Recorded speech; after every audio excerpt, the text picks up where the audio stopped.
we will summarize most of the notes that we have, and then please use the time, your own time, to go through the notes to familiarize yourself with everything that we're going to cover in the classroom. Okay, so what are we going to cover within this specific lesson? So this is part 1. It's going to have a number of parts as the other units that we have covered before. So in this unit, these are the things that we're going to cover. There are a number of them, like topics that we will cover, but I will try to summarize them and make sense of how you can use it in your own classroom when you either next year when you go for teaching practice, or after you have graduated. And I wanted to mention, I don't know if I've mentioned to you that for our class, most of these resources that I'm sharing with you in this class, I'll upload on YouTube. And then I think I've mentioned that already. I'll upload on YouTube when you graduate, when you go for teaching practice next year. You are welcome to use these documents, these resources, after you have graduated. So what we do in this class is not just for the grade, for you to pass teaching methods, but for you to be able to apply whatever that we are working on in your own classroom. See how it works within your own classrooms. Also, seeing what works, what doesn't work, and how do you change whatever information that you have gained from this class. All right. So for today, what am I talking about? 10:41, and then we end at 11:41.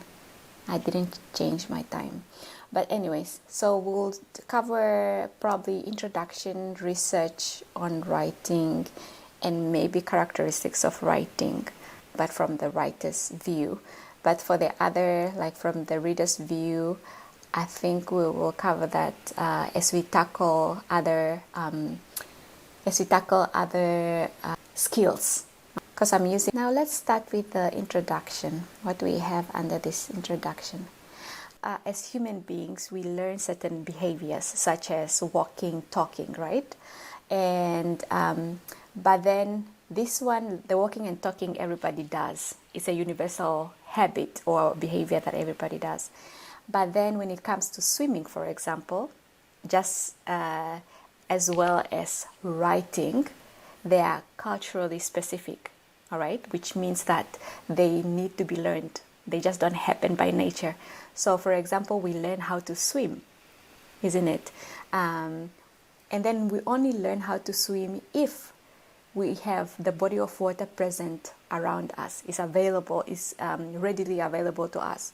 But then if you don't have it readily available, then it means that you will not be able to learn how to swim. All right? And then the same applies to writing. We learn to write if we are members of literate society, and usually only if someone teaches us how to write. Do you understand? So which means that you have to be educated for you to learn how to write. So if you're not educated, learning how to write can be challenging. It might be a skill that you'll not have. Like, just imagine of people who are not educated, they cannot write, all right?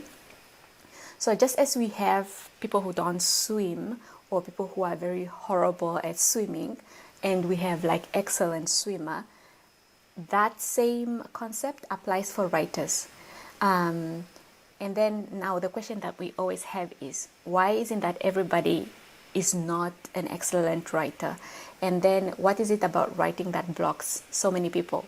You know that when it comes to writing, there's always a point where you are just blocked. You can't even write anything, even when you're writing in your own native language. Then why don't people learn to write naturally as they learn to talk? Do you understand? So these are some of the questions that you have to think about when it comes to writing. So which means that we have to teach our learners how to write. And then in this chapter 7, we'll see some of the concept behind writing in terms of what research says, says about writing. What did they find out as they research about writing? And then what are some of the principles? What are some of the ways that people teach how to write? All right. Principles or ways that are involved in teaching writing. So the next topic that we're going to look at is findings. So the underpinning of writing, okay? What research found regarding writing. Okay, so under this subtopic number 2, research on writing, we are going to look at composition. We're going to look at process product writing. We are going to look at intercultural rhetoric. We're going to look at differences between first language writing and second language writing. We're going to talk about authenticity, content, and generate a genre-based writing pedagogy, responding to students' writing. I mean, we will be using the term students now and then, but then when we are talking about students, just think about the high schoolers, high schooler pupils, high school learners, all right?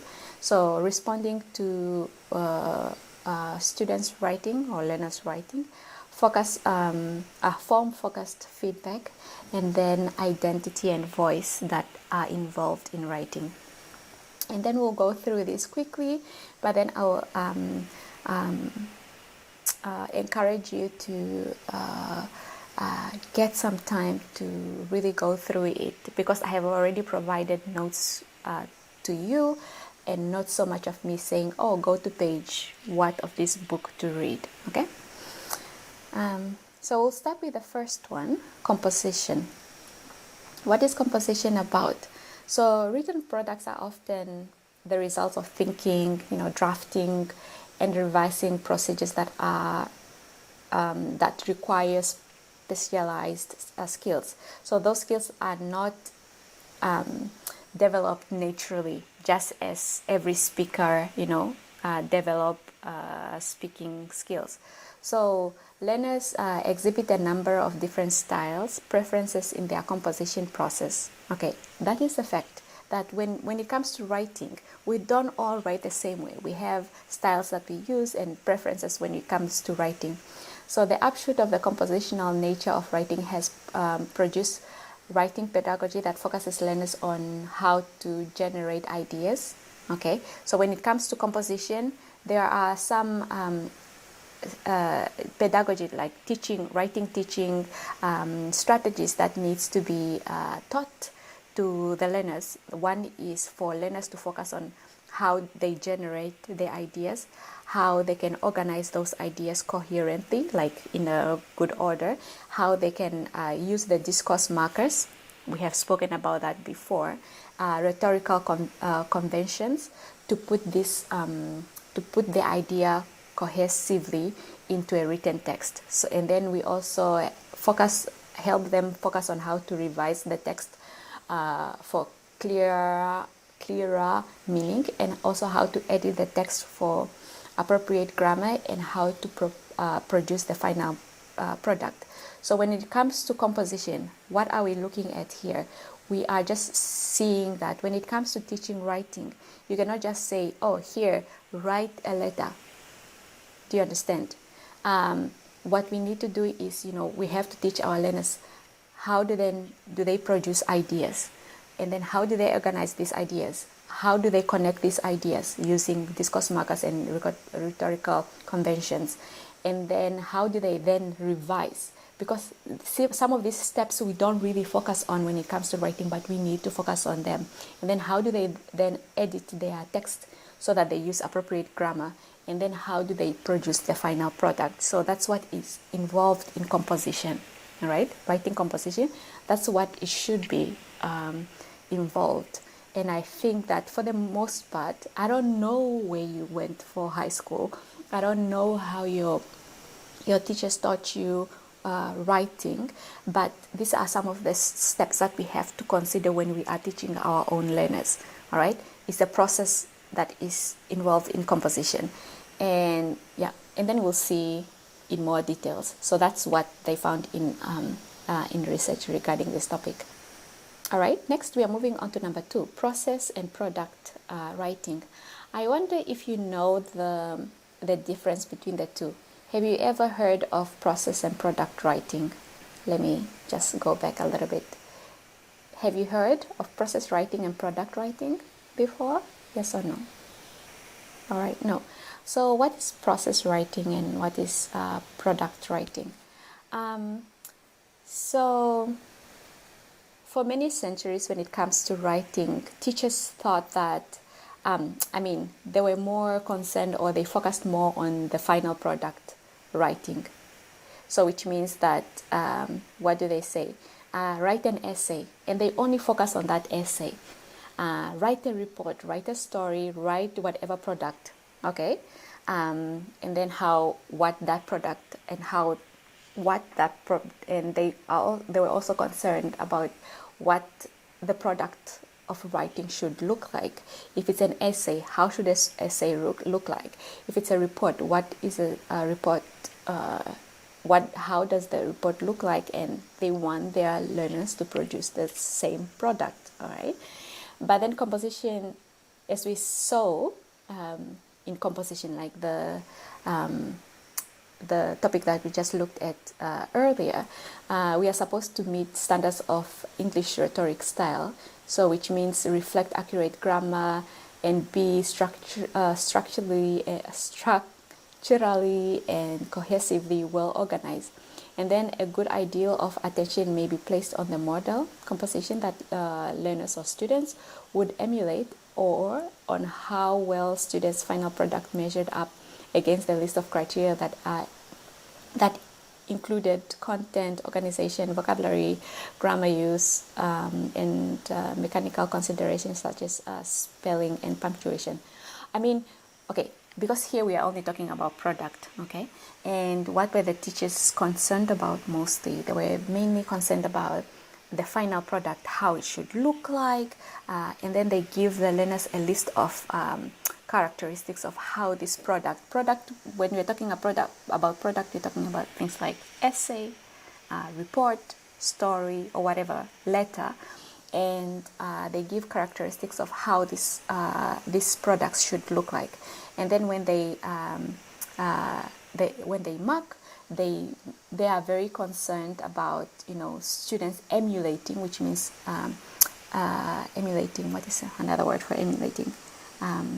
Imitating this model that they provide them with, because they always provide them like an example of how whatever product they need to focus on, how it should look like. And then they give them now an example, like a good example, the ideal example of that composition, of whatever composition that is. And then now, after giving them whatever model that they have and giving them the characteristics of how this product should look like, then they will grade the learner's final product by looking at things like content, organization, vocabulary use, grammatical usage, mechanical consideration such as spelling and punctuation. But they are only concerned about this final product, okay, because it's product writing. However, we have a different approach to looking at composition. All right, so this was back then, and I feel like that is what is still happening in our schools, isn't it? Like, you only tell your student to write an essay or write whatever that they need to write, but then you are never really concerned about the process of writing. Am I making sense? Isn't that true? Like, we are always focused on the final product, but it's never the process of writing. As we have seen in the composition, we have looked at some of the steps that are related to process writing, but we will look at process writing also here. Okay, so what is process writing? When it comes now to the product writing, like what we just saw, there's really nothing wrong with having us focused on that. Even our system, like our educational system, makes us focus on that for the most part. But then, as we will see in the syllabus, for example, we'll see that they also encourage process writing. Okay, they encourage process writing because both product writing and process writing, they all have a place in the classroom. Okay, but then, however, as teachers, we don't only need to focus on the product writing. We also need to use the process approach to teaching writing. So what is this process approach to teaching writing? What is it about? I hope there's information on it. Okay, so the process writing is about, okay, so here we have got this guy, he's talking about the process writing. So the essence, like the main idea or the gist of the process writing is one that engages learners in meaningful writing. All right, meaningful writing. We're not saying that product writing has nothing to do with meaningful writing. They both have meaningful writing, but they vary, like they are a little bit different. And then it also encourages stages of multiple drafts and revision. All right, provides formative feedback through conferencing. Conferencing is like you meet with the students or you meet with a number of students and then you give them feedback. All right, not the whole class, but just a few students, maybe 2 students, 3 students, just a small group. If you really have like a huge group of students, then you group them into smaller groups and then you meet just as a conference and then you talk about their drafts. Okay, so which means that you just don't focus on the last product that they create, but then you walk with them from the first stage of like writing the first draft, writing a second draft, third draft. Do you understand? So that's what process writing is about, because it's a process. It's not just a final product, but it's a process of writing. So that's what process writing is involved. I mean, we also know that when it comes to writing, we experience writer's block. I wonder if you know what writer's block is. It's like you are there in front of your computer or you are there in front of your book, but you just don't know what to write. The words are not coming. So it's the same with our learners. That's why they encourage process writing, because it prevents things like experiences of such as writer's block or anxiety when it comes to writing. Okay. What else should we talk about here? All right, the process approach is an attempt to take an advantage of the planned potential of writing to give students a chance to think as they write. All right, another way of putting it is that writing is indeed a thinking process. It's like you are helping the learners in the process of writing, like how to think, what to think about, bring their ideas together. So which means it involved planning, and then you understand, like, and other steps that will help the learners achieve this final product that you expect from them. Okay, so we are moving on to the process writing. I think this is just the research finding, right? But then afterwards, like within this unit 7, we'll look at some of the examples or steps of how the process writing happens. But for now, before we move on to the next one, do you get the difference between process writing and product writing? Do you see the difference? Yes or no? Yes. Okay, good. All right, we are moving on. Next, we are talking about intercultural rhetoric. So here we are just, let me just say, like, to summarize this. Is that when it comes to writing or thinking pattern in the first language and writing and thinking pattern in the second language, they are a little bit different. For example, when it comes to, let's say, your native language, your native culture has an effect on how you write. Okay. As teachers, we need to attend carefully to our learners' schemata. Schemata is like whatever information they have gained, for example, from their native culture, because it has an effect on how they think and also on how they write. So we cannot rule that out. Okay, a balanced position on this issue is then will remind teachers, Okay, we have to remember to consider the learner's literal culture or literally schemata as much as possible as a source for, okay, we have to consider that. Okay, let me just summarize this. The summary is, whatever cultural background the students are, they're intercultural, intercultural rhetoric, like whatever cultural background the learners are coming from, it has an effect on how they think and how they write. Okay, so you need to consider that their cultures and their background experiences will somehow have an effect on how they write in English, and their experiences, like their background, be it cultural, okay, whatever exposure that they got, it's gonna affect how they write. It could be positively or it could be negatively affect how they write. For example, I'll give you an example. I went to study in the States for my master's degree. So I went to America, and I had a little bit of difficulties when it comes to writing. Why? Because when we write, just as we speak, we don't get to the point. We always beat around the bush like a circle until we get to the point. It's the same with the Arabics. When they write or when they speak, they don't get to the point straight up like the Westerners, like the Americans. No, you speak around like you have so much to say until you get to the point. Am I accusing us? We always have so much more to say before we get to the point. That's why when people are giving presentation, it becomes long and boring because they are sometimes speaking of things that are not really necessary, that do not lead to the point.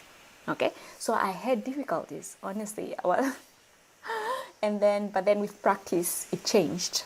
All right, it changed because I learned how to synthesize everything that I write.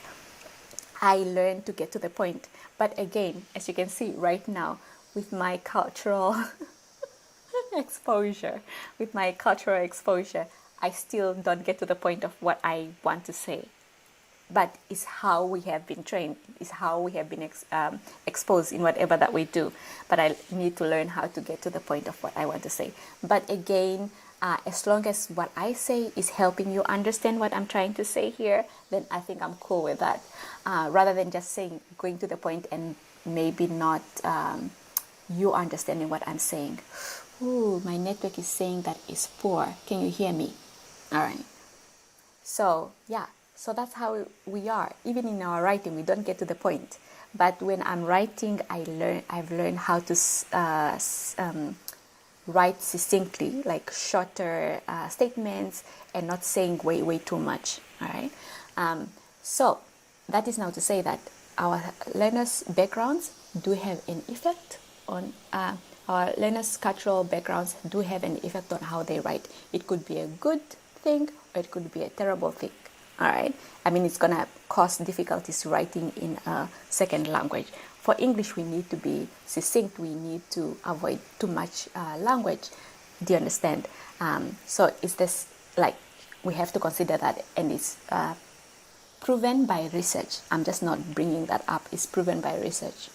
All right. So this is just the same idea that I have mentioned. You can read on your own. Now we're going to look at the differences between first language and second language writing. So current research on differences between first language and second language has highlighted a number of pedagogical principles. So when we're talking about pedagogy, what are we talking about? Do you understand the term pedagogy? Everyone? When you're talking about pedagogy, what are we talking about? Anyone? Do you know the meaning of that or no? Methods of doing something, yes. What else do you have? I saw that there were some people writing. You can always give your idea.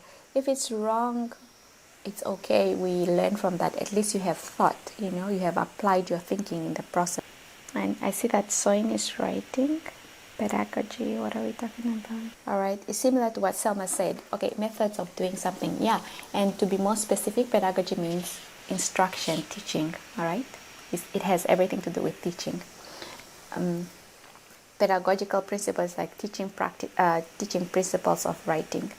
So what are these principles? First of all, okay, the first one, not first of all, but the first one is like the first language rhetorical convention as an important, consider the first language rhetoric convention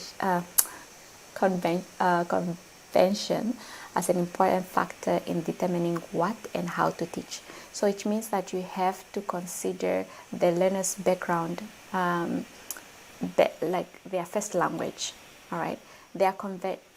How they write, for example, what they are exposed in when it comes to writing, because our focus here is writing.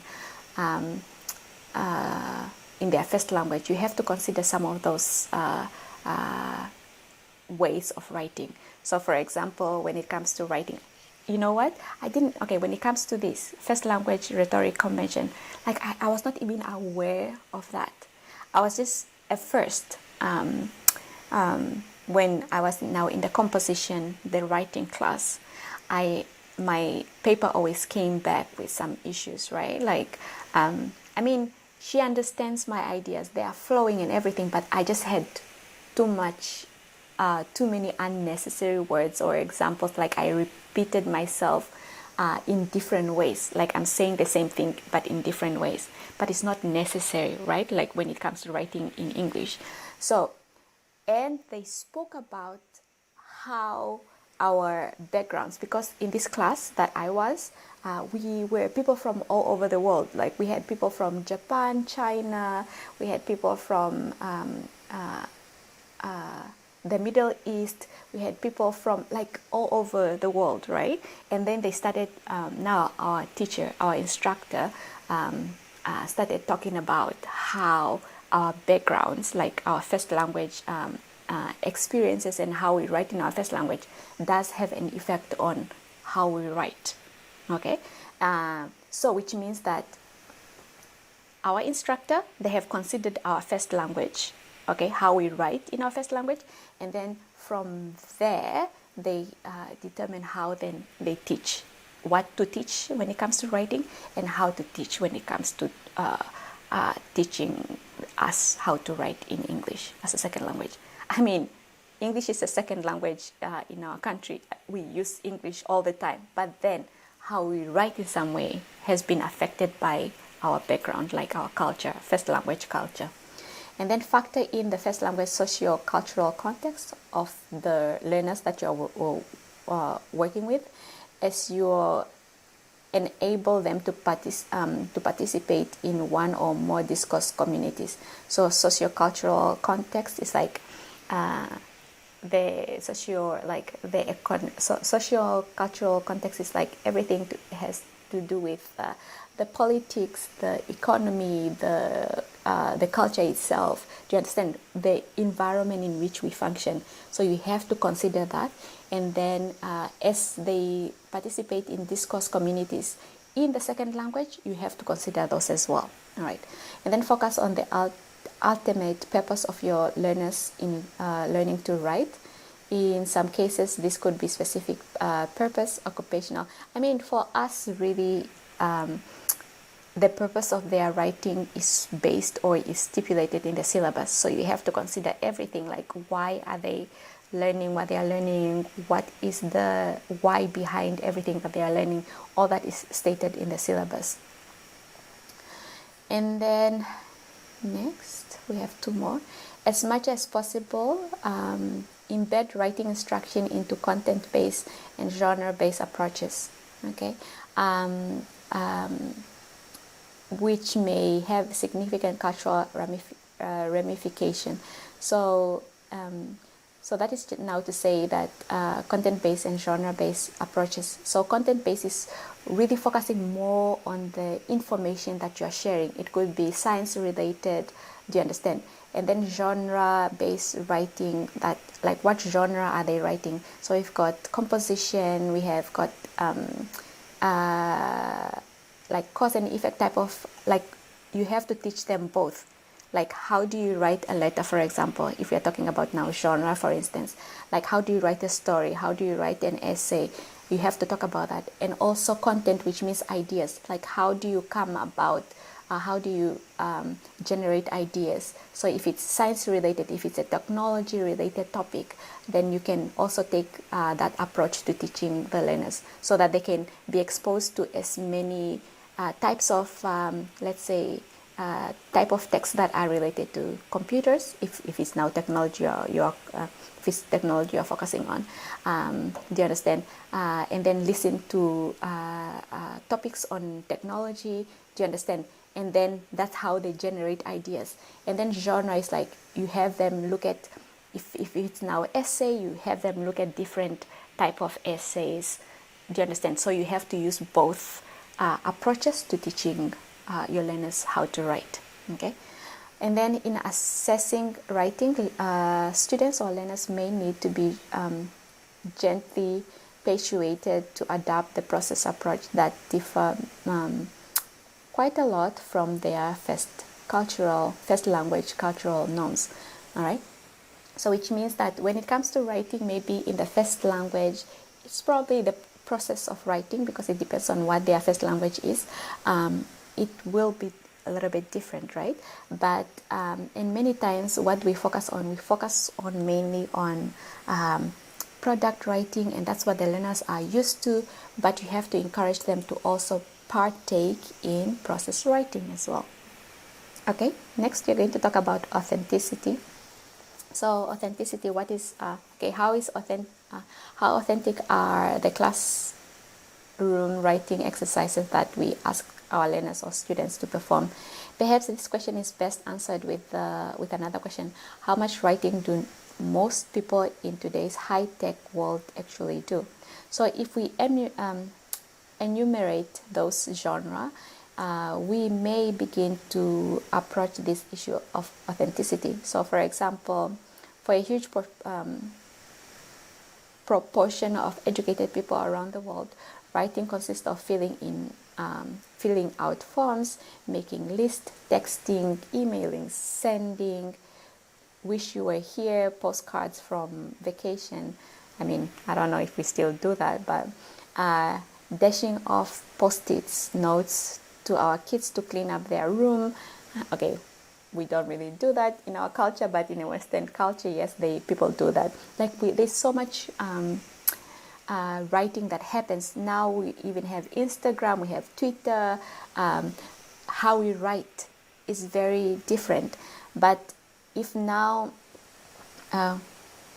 if we consider like the activities that we write in the classroom are somewhat related, like as much as possible, to what really happens in the real world, then we can consider those activities as authentic.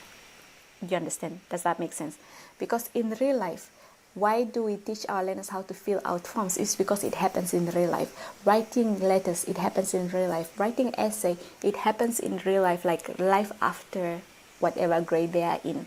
Do you understand? When they find jobs, they need to write letters. If we talk about research and presentation and all that kind of wonderful stuff, all those things happen in real life. That's why we teach them in our classroom, and we have to think about authenticity as much as possible. All right, so that's exactly what I've just spoken about, basically, and then please do make time to read about that. So, like for example, there is a distinction between real writing and display writing. Display writing is what really happens in the classroom. Real writing is what happens outside the classroom, like anything after what we teach our learners in school. So whatever that they do when they graduate, when they go to university or vocational school, or when they go to work, or whatever, like life after high school, where they do this examination to see how well they have learned what we have taught them, then that's a real writing. And we'll talk about these terms later on in the chapter. That's why I'm not focusing on them, but I advise you to go through the notes. Okay. We are skipping that. We are moving on. How are we doing on time? Okay, we have about 7 minutes. Okay, Now, the next thing that we're going to look at is content and genre-based writing pedagogy. So an excellent way to involve students or learners in more real writing is through content-based instruction, in which writing, along with reading, plays a central role, and the purpose of writing are embedded in an overall goal of the program. So through thematically selected reading, so as I just mentioned earlier, so for example, when we're talking about content-based, so let's say you want them to focus on technology. That's a thematic, it's a theme. Do you understand? Reading.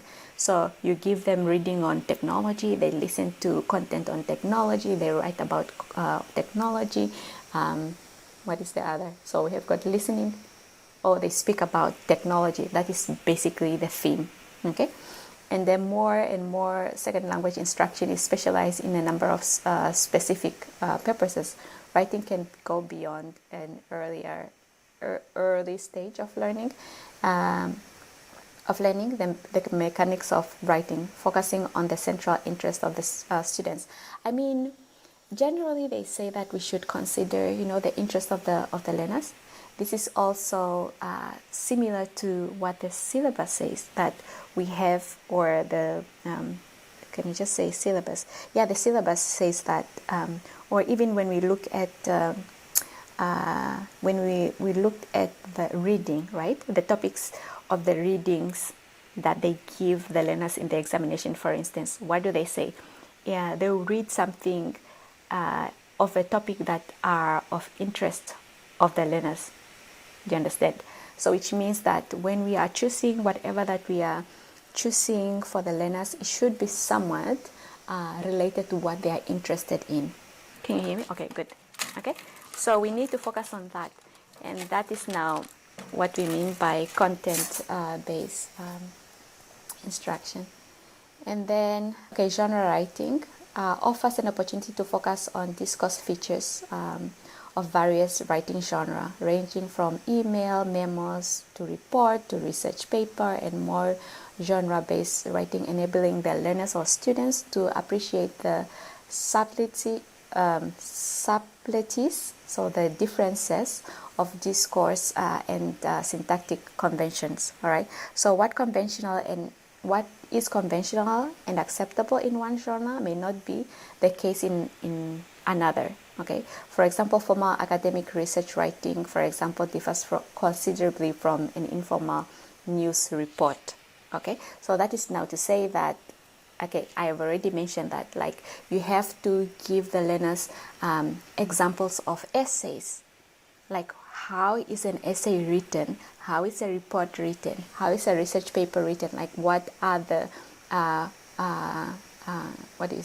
what are some of the discourse features of these different types of writing, because they need to see it for them to be able to know how to use it in their own writing. Okay, responding to students' writing or to the learners' writing, the gradual recognition of writing as a process of thinking and composition was a naturally byproduct of communicative language teaching. So CLT is communicative language teaching. So process writing is really seen as important when it comes to teaching learners communicatively. So with the emphasis on the learner-centered instruction, because they are learner-centered instruction where the learners themselves, are the center of the learning. They are the one who are doing the actual writing. So students to student negotiation, the learners work together, they negotiate of what needs to be done when they are writing.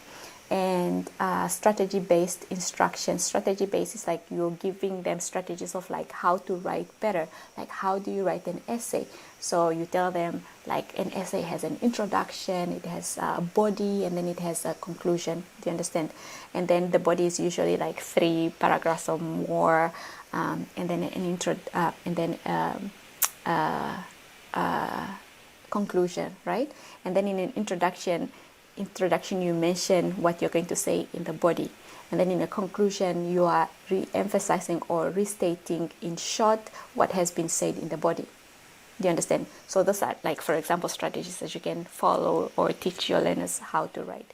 And then it goes even further, how then do you write a paragraph? Paragraph has a topic sentence, supporting sentence, and concluding sentence.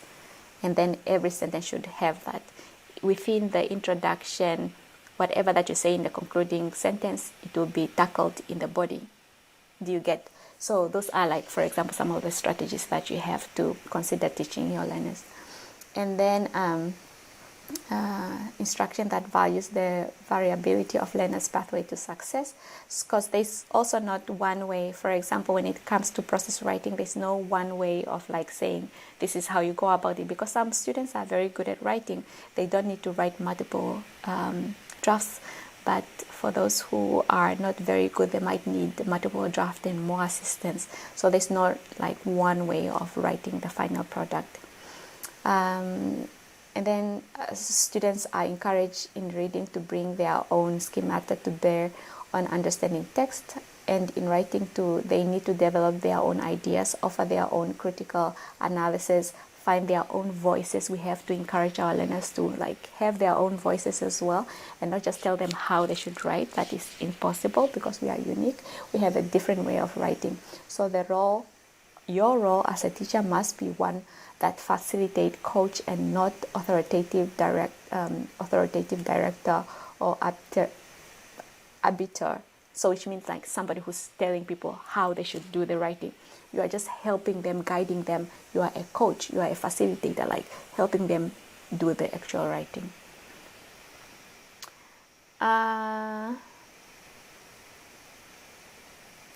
What else?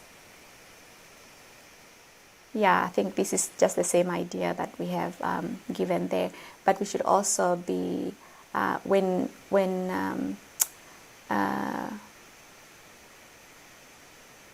but then when we are helping, when we are giving our learners feedback, we have to also be positive.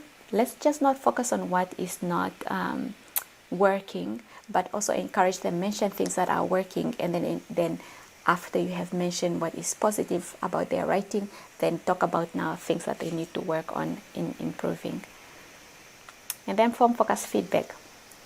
No, not in chapter 9, but it's just different chapters. How are we doing on time? Because this is the last one. Okay, this is the last one.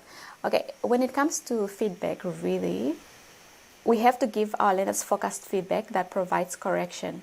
Okay, researchers have also looked at the efficacy of providing feedback on the content as opposed to form, right? Like we need to give them specific feedback, okay? And then how when we give feedback, we just don't focus on form, but we also have to focus on content, okay? Whatever that the learners have written. But then also, but we'll see later on too, like the different feedbacks that you can give them. Many times for you as a teacher, if you don't want to spend so much time giving your learners feedback, like focusing on each and every aspect that the learners have, like whatever mistake that they have made, you understand all kinds of structural errors that the learners have done, then if you focus on everything, then you might not finish grading. That's why I think some of the teachers are really frustrated, is because they focus on everything when it comes to feedback. But for the most part, let's say you have taught your learners, okay, the content was on technology, and you taught them how to write essay. You can't really possibly focus on all aspects. Just focus on the few aspects that you have taught them. So in the process of writing, for example, the first thing that you want them to do is like have different ideas, and then maybe the first grading should be focused on like just generating ideas, different ideas, and organizing the ideas. And then the next thing is like maybe really getting into the structure of an essay, and then or whatever. These are just examples of things that you can focus on. And then let's say if you have taught them on cohesive devices, the connectors for instance, then focus on that when you are assessing. Like you should pick certain things, specific features to look at, not just everything at the same time. Do you understand? But I think we'll see some of the examples later on. Okay, and then we also need to focus on how to stimulate revision. Like how do you then help your learners revise their aspects, and then how we also need to focus on particular grammatical or rhetorical feature. You don't focus on all grammatical aspects, but you have to pick particular grammatical aspects that you have taught them, and you want them to you want to see that they are writing those or using those grammatical features that you have taught them in the previous lesson or in that specific lesson or that chapter. You want to see if they really are using those features correctly. Then you focus on those specific aspects that you have just covered in your lesson. Don't cover or look at other grammatical features that you have not taught them or you have not made them focus on. Okay? And then also on students' preference of for feedback, like how do they really like their feedback? Do they like to be given feedback one-on-one? Do they? But I think with our education system and the number of students that we have, we really don't. We can have like one-on-one on everybody, unless maybe the student is really struggling. Then maybe you can have one-on-one. But for the most part, it's like we group them. We see what are some of the struggles, and then we tackle those. But then if you see that there's a group of students or learners who are experiencing the same problem, then maybe you can group them that way, and then you have conference with them. But yeah, we'll see the different feedbacks and their advantages and disadvantages, and then you choose like which one works best for you. But don't just focus on one type of feedback that you can give your learners. All right. Yeah. So this is just what I have just mentioned, basically. Identity and voice. I think that's the last one, right? Identity and voice. So identity and voice. Weaving in and out of several of these above topics that we just mentioned, how to preserve cultural and social identities of learners, but at the same time to teach them English language writing conventions. Okay, that is to say that the learners, they need to have their own identity. Do you understand? They need to have their own social identities. They also need to be, they also need to be, what do you say? When we teach them about English, all right, and it depends on what type of English that we are teaching them, if it's British or American, but for the most part, I mean, like for now, before, when I was in high school, that is like, how many years ago? Many years ago, because 2003, I was in grade 12.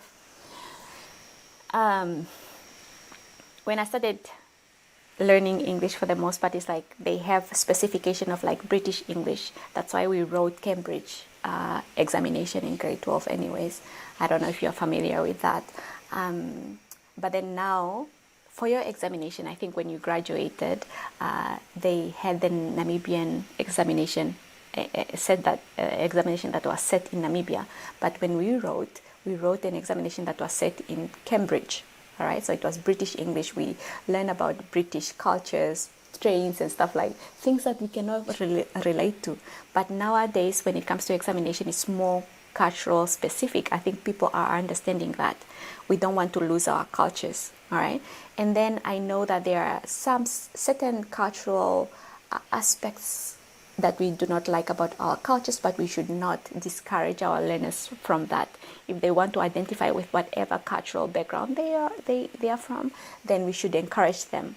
Do you understand? Like there's nothing wrong with our cultures and our beliefs. We should integrate those in our own writing as well.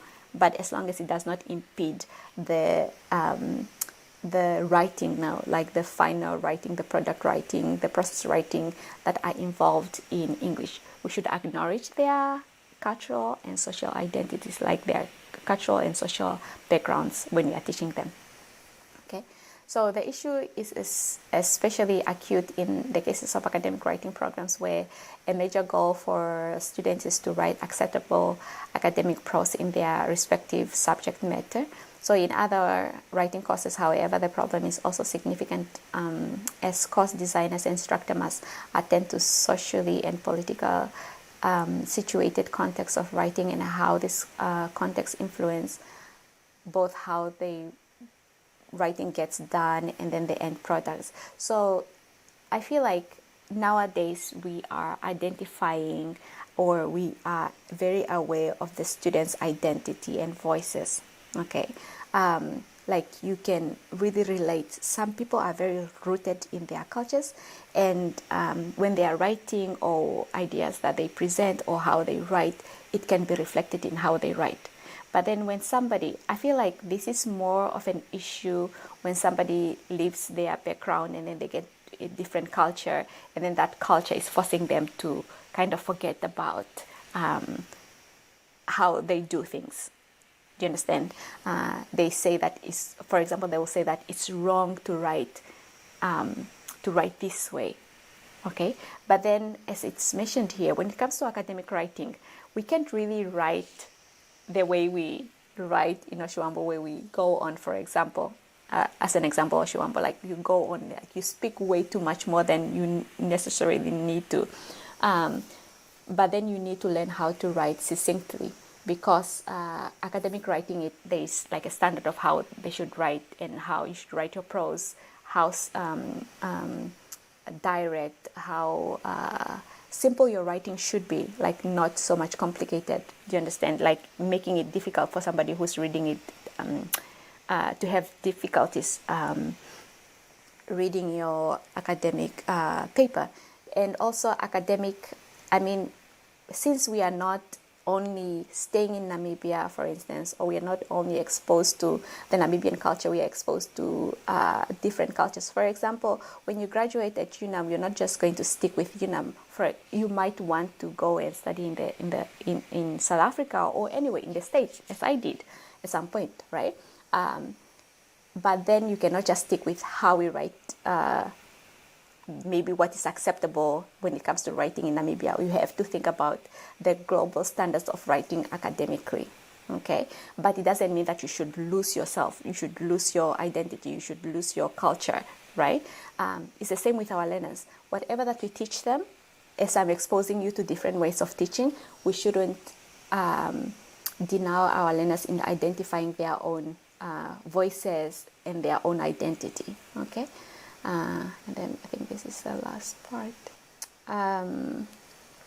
So when it comes to now the voices of the writer, once the L2 writer progress into intermediate or advanced stages of writing and become capable of expressing and transacting an identity in their own writing, their writing takes on personal and unique style of expression. So it's like we have different way of expressing ourselves. All right, and I think some of these styles and expression you have seen or experienced in your other English lessons that you have taken in humanities. Okay, and then the question for teachers is when and how, if all at all, to intervene. Like how do you then help them with their style? Maybe their style is more like informal. Then how do you help them become a little bit more formal, because that is what is expected in academic writing. And then writing can be as personal as speaking, when L2 writers demonstrate a unique idiolect, so like however way they speak, be it formal, slang, or a certain way that they speak, it may not be your place to try to change that voice. Yeah, you don't want to change their voices. Like you can say that you can use this in certain ways, like in informal settings, but then when it comes to academic writing, formal writing, you have to express yourself in a certain way to be accepted in society that uses language in a formal way. Do you understand? So for you to get a job, you cannot write slang. It's your identity, it's your voice, it's how you express yourself. But then when it comes to finding a formal job, especially in our context as Namibians, that is not going to work. But then I have seen that the evolution of work is changing. I mean, the way of work is evolving. We just don't have people who work in offices anymore. We have got social media managers and stuff like that. How they write, it can be slang, it can be acceptable. Things are changing, right? And I think it's going to affect us at some point of how we find jobs. For example, now somebody can have a job as a YouTuber. We never thought about that. And then as a YouTuber, depending on your platform or your whatever job that you're doing, you don't have to be super formal. You can be informal, and it's acceptable, and you can be yourself. And when you are being yourself, that's how you get more followers and you get more opportunities. To understand? So things are changing, but I think that will come to our context as Namibians at a later stage, or even sooner. I don't know. But that is just to say that people should not lose their identity. They should not lose their voices. But then different context does have an influence on how we should write. For our learners in the education system, they still need to know how to write academically. For you as students at UNAM, you still need to know how to write formally and academically. All right, so that's what we have now regarding identity, and I hope that is the last aspect that comes with research, like what research says about these aspects when it comes to writing. Yes, it is. Yeah, this is just the same ideas. We don't need to go through that, but read it. All right, because when I write the examination, I'm gonna get ideas from what I have taught you, like what I've mentioned in the classroom, as well as the notes that I have provided you with. Or test. All right, for this topic, we are going to cover in the next class. Okay. One more question that I have is that what we have just discussed, for example, do you see how it relates to your own teaching in your own context as a teacher in the Namibian context? Are you picking up the connection? Yes or no? Yes, all right, good. And then what we have just looked at is more of the underpinning of like research-based underpinning of teaching writing. Any other questions? Okay, all right, sure. You're welcome, Martha. Honestly, like some of the things that I talked to you about that I'm presenting to you, those are things that I wish somebody has taught me before I went to teach. Do you understand? Like I was so clueless, so I learned in the process of like teaching. Some of these things were not really like presented to me, like the practical aspects of teaching. Like no, they weren't. I mean, some were, but they were not as specific as these ones. Or maybe I was just not paying attention in class. I don't know. Maybe both. But anyways. Anyways, thank you so much for coming to class. I will see you tomorrow at 8:30. Take care. Bye, everyone. I'm gonna exit, yeah?